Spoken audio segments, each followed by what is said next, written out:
आप सभी को अपना YouTube चैनल उड़ान एजुकेशन प्लेटफॉर्म पर बहुत बहुत स्वागत है।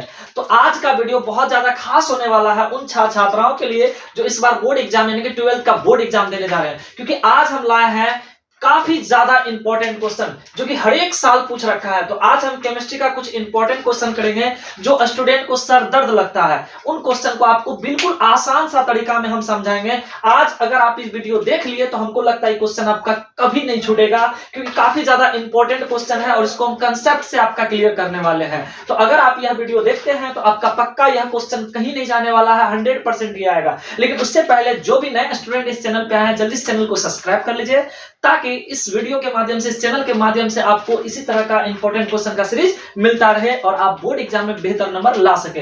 तो आइए चलते हैं, देख सकते हैं केमिस्ट्री का कुछ इंपॉर्टेंट क्वेश्चन है, महा इंपॉर्टेंट क्वेश्चन है जो कि हर एक बार देख सकते हैं एग्जाम में पूछता है। तो अगर ये छूटा तो समझिए आपका बोर्ड एग्जाम का नंबर यानी कि बेहतरीन नंबर से आप पीछे रह जाओगे। इसीलिए इस वीडियो को स्किप मत कीजिएगा, शुरू से लास्ट तक देखेगा तभी समझ में आएगा, क्योंकि यहाँ पे आज हम पूरा कंसेप्ट आपको समझाने वाले हैं। तो देखिए यह जो क्वेश्चन पूछा है 2021 में पूछ रखा है, 2020 में पूछा है। देखिए 20 और 21 दोनों साल पूछ रखा है, 20 में पूछा हुआ क्वेश्चन है। तो इस प्रकार देख सकते हैं कितना ज्यादा इंपॉर्टेंट है और पूछा हुआ क्वेश्चन है। और आपको बोर्ड एग्जाम में सबसे अच्छी बात यह है कि क्वेश्चन रिपीटेशन होता है। अगर यह क्वेश्चन पूछा है तो फिर यही क्वेश्चन, क्योंकि ऐसा मत सोचिएगा कि यह क्वेश्चन नहीं आएगा, यही क्वेश्चन और इसी टाइप का, उसको लाएगा कहां से क्वेश्चन, तो इसी टाइप का क्वेश्चन आपका बोर्ड एग्जाम में आएगा। तो आइए समझते हैं।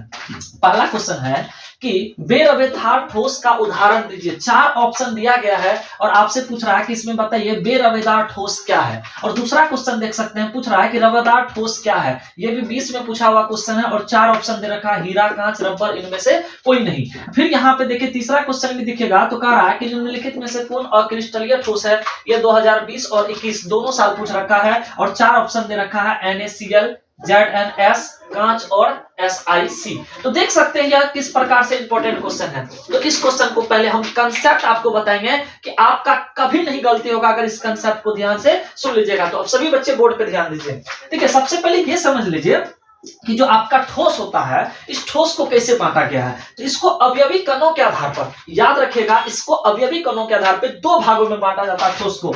कई बार ऑब्जेक्टिव क्वेश्चन में पूछ देगा कि ठोस का अवयवी कण क्या होता है। तो याद रखिएगा ठोस का जो अवयवी कण हो जाएगा, आयन हो जाएगा, अणु हो जाएगा और परमाणु हो जाएगा। तो ये चीज आप याद रखिएगा कि ठोस का जो अवयवी कण होगा क्या क्या हो सकता है, तो परमाणु, अणु और आयन। तो याद रखिएगा ठोस को अवयवी कणों के आधार पर 2 भागों में बांटा गया है।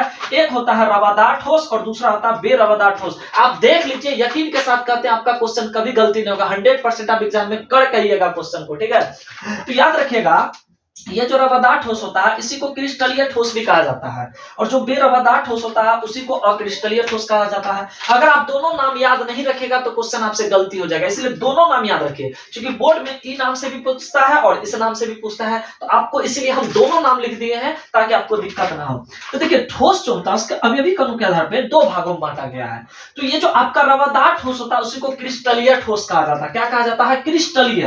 और जो बेरवेदार हो गया तो उसको कहा जाता है अक्रिस्टलीय ठोस। तो अब कैसे पहचानेंगे कि सर कौन क्रिस्टलीय ठोस है यानी कि रवादार है और कौन बेरवादार यानी कि अक्रिस्टलीय ठोस है। तो याद रखिएगा, जिसमें यानी कि वे ठोस जिनके जो अवयवी कण होते हैं वो एक निश्चित क्रम में व्यवस्थित होता है। यानी कि जैसे ये ठोस है, इसका जो अवयवी कण जैसे आयन, परमाणु, ये है, ठीक है, अणु, अगर वो एक निश्चित क्रम में व्यवस्थित है तब हम उसको कहेंगे रवादार। अगर वो निश्चित क्रम में व्यवस्थित नहीं रहेगा तो उसको हम कहेंगे बेरवादार। अगर उतना भी आपको याद नहीं होता तो सिंपल आप याद रखिएगा कि सर हीरा, जो आपका एग्जाम में ज्यादा पूछता है, यही से क्वेश्चन आएगा आपका। हीरा सर रवादार ठोस होता है, ग्रेफाइट रवादार ठोस होता है, नमक रवादार ठोस होता है और चीनी रवादार ठोस होता है। यानी कि याद रखिएगा हीरा, अगर आपसे पूछा जाए हीरा और ग्रेफाइट, तो ये हीरा और ग्रेफाइट रवादार ठोस होता है जिसको हम क्रिस्टलीय ठोस कहते हैं। तो अगर रवादार आ जाए या क्रिस्टलीय आ जाए तो किसको टिक लगाना है? हीरा और ग्रेफाइट को। तो जल्दी से आप सभी स्टूडेंट बताइए, हीरा और ग्रेफाइट पूछेगा कि किस प्रकार का ठोस है, तो आप रवादार ठोस कहिएगा या क्रिस्टलीय ठोस कीजिएगा। ठीक है, नेक्स्ट बात करते हैं लवण। अगर कोई भी लवण आ जाए, लवण हमेशा टिक मारिएगा कि सर लवण जो है रवादार और क्रिस्टलीय ठोस होगा। जैसे यहाँ पे नमक दे दिया है, KCl भी दे सकता है, यानी कि कोई भी लवण दे तो लवण, सभी का सभी लवण जो होता है वो रवादार ठोस हो जाएगा या क्रिस्टलीय ठोस, और चीनी भी याद रखिएगा क्रिस्टलीय ठोस। अब बात करते हैं कि सर बेरवादार ठोस क्या हो जाएगा, जिसको आप एक और नाम से जान सकते हैं, क्रिस्टलीय ठोस के नाम से। तो सिंपली पहचानने का तरीका है उच्च अनुभार वाले बहुलक। आप लोग तो बहुलक पढ़वे किए होंगे,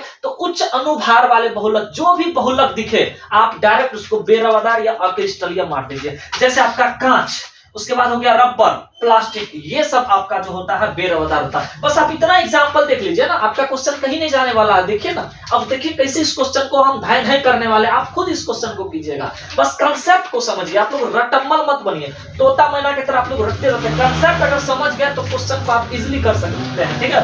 तो आप समझ गए होंगे कि सर रवेदार को ही क्रिस्टलीय कहा जाता है, अब बेरवेदार को ही अक्रिस्टलीय कहा जाता है। तो इस प्रकार हम देख लिए कि सर हीरा, ग्रेफाइट, नमक, याद रखिएगा हीरा, ग्रेफाइट, क्रिस्टलीय, नमक जिसको आप लवण बोलते हैं, कोई भी लवण आ जाए मारिए उसको क्रिस्टलीय या रवादार ठोस। चीनी भी रवादार या क्रिस्टलीय।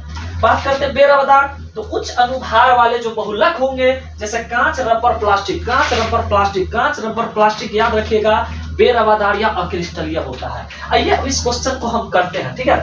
देखिए, तो पहला क्वेश्चन कह रहा है कि बेरवादार ठोस। देखिए यहाँ बेरवादार है, आपको अक्रिस्टलीय भी दे सकता है, क्योंकि आप जानते हैं कि सर बेरवादार ठोस को ही अक्रिस्टलीय ठोस भी हम कहते हैं। तो यहाँ पे दो जो दे, आपको कंफ्यूज नहीं होना है, कंसेप्ट को समझना है कि सर बेरवादार ठोस को ही अक्रिस्टलीय ठोस भी कहा जाता है। तो पूछ रहा है कि बेरवादार ठोस का उदाहरण दीजिए। तीन चीज हम बोले, याद रखिएगा, कांच, रबर, प्लास्टिक, कांच, रबर, प्लास्टिक, कांच, रबर, प्लास्टिक बेरवादार होता है। तो आइए हम देखते हैं, तो बात करते हैं कि सर इसमें क्या हो जाएगा। तो देखिए यहाँ से हीरा, अभी हम जस्ट बताएं आपको, हीरा देख लीजिए क्या हो जाएगा, रवादार या क्रिस्टलीय। तो हीरा तो नहीं होगा सर। बात करते हैं ग्रेफाइट, ग्रेफाइट भी देख सकते हैं रवादार ठोस है, हम पूछा क्या है, बेरवादार पूछा था, ये भी तो नहीं होगा।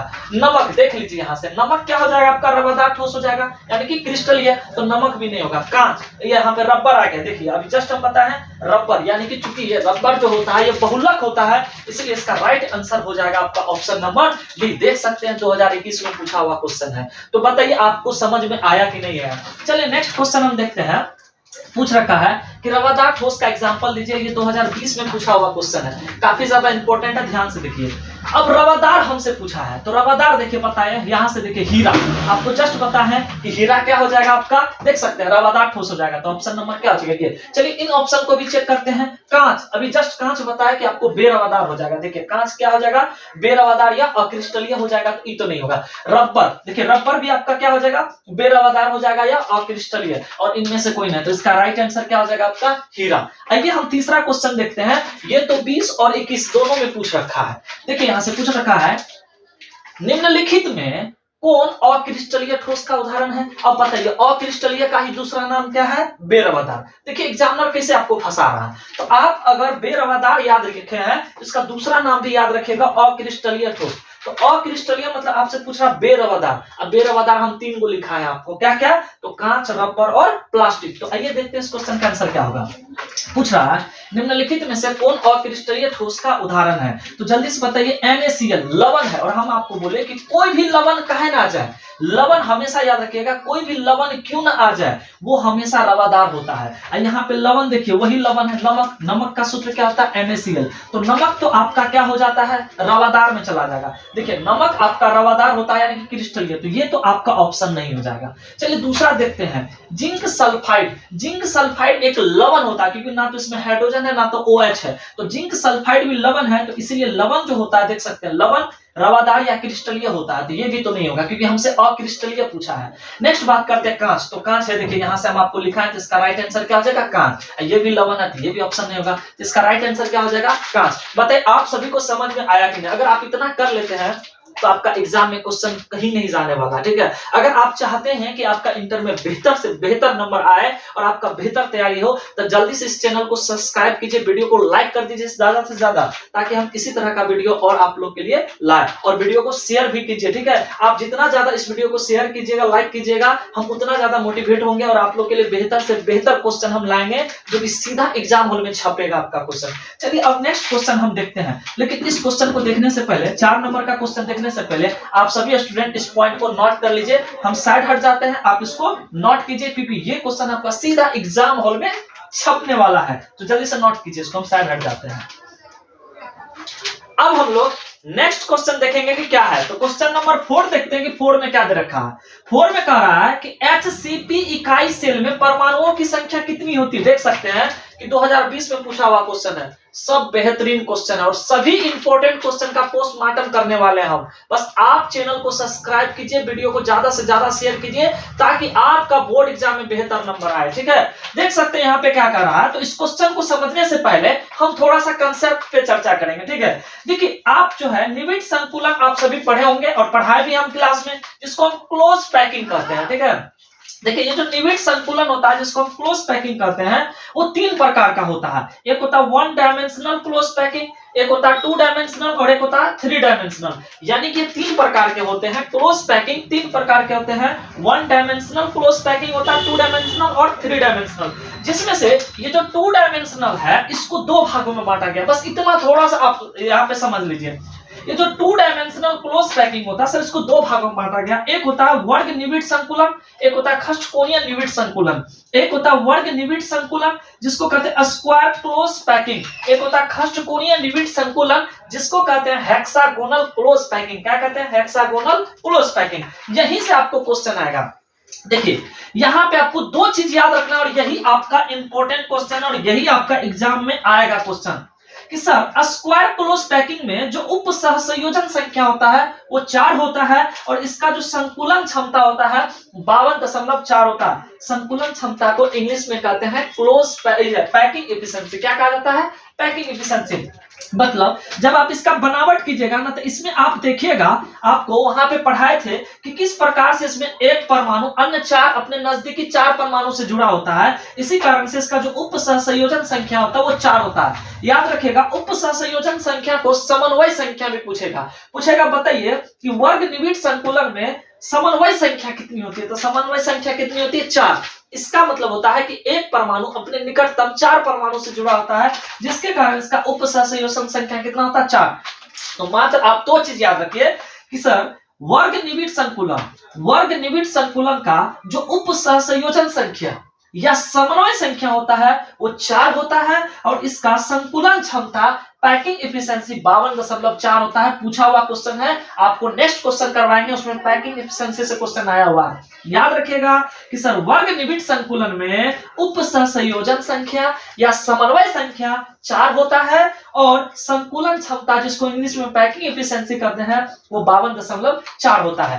नेक्स्ट बात करते हैं कि सर खष्टकोणीय निविड संकुलन जिसको हम हेक्सागोनल क्लोज पैकिंग, इसी को शॉर्ट में हम लिखेंगे HCP। देखिए HCP, H मतलब हो गया हेक्सागोनल, C मतलब हो गया क्लोज और P मतलब हो गया पैकिंग। इसी में से आपसे यहाँ पे क्वेश्चन आया है। तो याद रखिएगा खष्टकोणीय निविड संकुलन जो हेक्सागोनल क्लोज पैकिंग होता है इसमें उप सहसंयोजन संख्या या समन्वय संख्या जो होता है 6 होता है और संकुलन क्षमता जो होता है जिसको पैकिंग एफिशिएंसी कहते हैं वो 60.4 होता है। कितना होता है? 60.4। तो यहां से आप इसको याद रखिएगा ताकि आपका एक भी क्वेश्चन नहीं छूटे। अब यहां से समझने वाली बात है कि सर ऐसा क्यों होता है, क्योंकि इसमें खास करके देखिए खष्टकोणीय निविड संकुलन में एक परमाणु अपने निकटतम 6 परमाणु से जुड़ा होता है। इसी कारण से इसका जो उप सहसंयोजन संख्या या समन्वय संख्या होता है कितना होता है? 6। याद हुआ कि नहीं हुआ? सर वर्ग मतलब 4, हेक्सा मतलब 6। बस याद रखिए ना, इसमें परमाणु भी पूछेगा तो एक परमाणु अपने निकटवर्ती 4 परमाणु से जुड़ा था। ऐसे समझिए कि एक परमाणु अपने निकटवर्ती 4 परमाणु से जुड़ा रहेगा, इसमें 6 परमाणु से जुड़ा रहेगा। इसीलिए इसमें परमाणु की संख्या 4 और इसमें परमाणु की संख्या 6 हो जाएगा। देखिए वर्ग परमाणु की संख्या सर 4, खष्ट मतलब 6, परमाणु की संख्या 6। बताइए इसमें समन्वय संख्या 4, इसमें समन्वय संख्या 6, इसका पैकिंग एफिशिएंसी संकुलन क्षमता 52.4, इसका कितना आता है? 60.4। इसमें परमाणु की संख्या 6, इसमें परमाणु संख्या 4। तो आइए क्या कह रहा है क्वेश्चन, इसको समझते हैं। कह रहा HCP इकाई सेल में परमाणु की संख्या कितनी होती है? तो इसका राइट आंसर क्या हो जाएगा आपका?